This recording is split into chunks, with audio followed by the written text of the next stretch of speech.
you tell us a little bit about the music you make and the name of your project? I'm called VJ Franz K online, and VJ stands for video jockey, actually, which I do as well as music like projections and graphics and stuff like that. I like to make electronic music of all kinds, including chiptune. I have my solo music, and I'm also a member of the Great Pyramids and of the Musical Scientists. For all those artists you just listed, they all contributed one track to this compilation. Can you tell us a little bit about those tracks? Well, the Frankenstein dub is an interesting track that we made, sort of, I don't know, discussing high tech and its effect on the human mind and loneliness and existence in the world, and not fitting in, perhaps, is definitely part of the Frankenstein experience, if you know what I mean. This is not the Frankenstein, but I had another keyboard device that I called the Frankenstein because it was made up of a bunch of random parts and held together with gaffer tape and stuff like that. Any favorite food or like food spot in the 909 that you'd love to shout out? Something a little low-key, underrated, unknown? You know, what is this? The Kishi Sushi Restaurant? It is. That we're right by? Yes. It's a good place, actually. And you know, I used to love to play at James Games. We'd go in there and put in our quarters and 50 cent and Hadoken.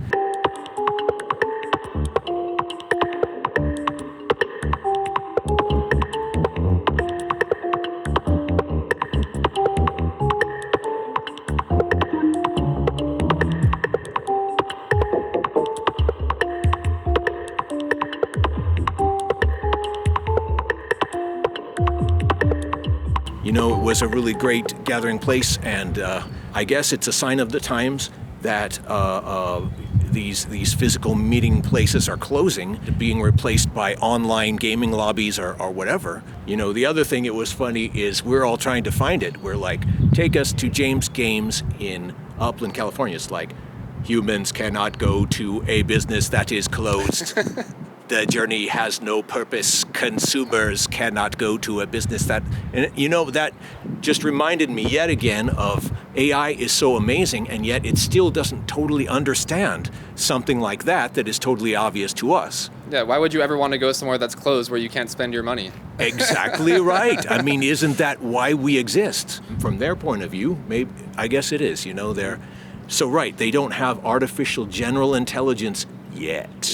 Yet. We're not there yet. You know, asterisk there. So can you talk about the artwork that you did for this release? Well, yes, it is a battery that is a punk rocker. I was talking with DJ Blastum and other people about what the mascot for 909 Dead Batteries might be, and in this case, it is a battery, but trying to make it look like one of those 90s attitude heroes that video games would have, like Sonic the Hedgehog and Crash Bandicoot, where it was like Sega and all of that crazy stuff, and they were trying to sell it partially on the character. I was trying to make that look like a game cover and stuff, but all of the Japanese on there make sense. Mm-hmm. It's not gibberish. I put it in translate so I could translate it over, and it says what it means. The last thing I would tell you is my solo track on there was called Battery. It's sort of like a Cyber Elvis style track. You know, it's got some rockabilly stuff, and I recorded it quite a long time ago, but I finished it up again because I'm like, wow, this is the perfect track to be featured on the 909 Dead Batteries. And it was me writing about how I wanted more battery-powered gear, and now, over 10 years later, I have it all. These battery-powered stuff. My motivation is just, I often am jamming out with like guitar players and other people. I don't play guitars. I sing, and I operate synthesizers as my backing. But, you know, I wanted a way that I could go and jam with them spontaneously and play on stage and not be stuck behind a little desk or something like that, you know, and obviously some of our other performers jump around with Game Boys in their hands and rock out, so that is very possible too. So the revolution in electronics that are battery powerable and mobile devices, that's cool, and it's so cool that now a person with just their cell phone could make an entire album. Mm-hmm. And that has slowly become true over the last 15 to 20 years, that a cell phone is competent to make music. So how amazing. And I thought that It is a great comparison to the punk rock scene with the guitars and the early hip hop with the turntables, where the people are taking the stuff they have and using that for music.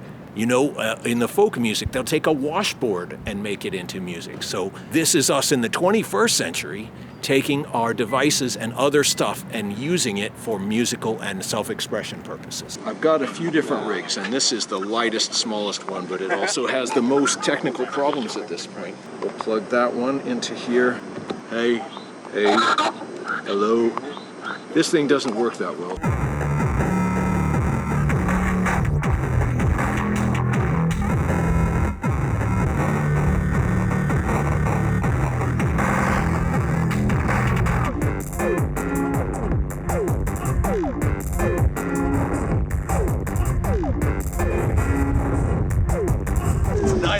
Dead batteries, Cyberpunk, use what you got.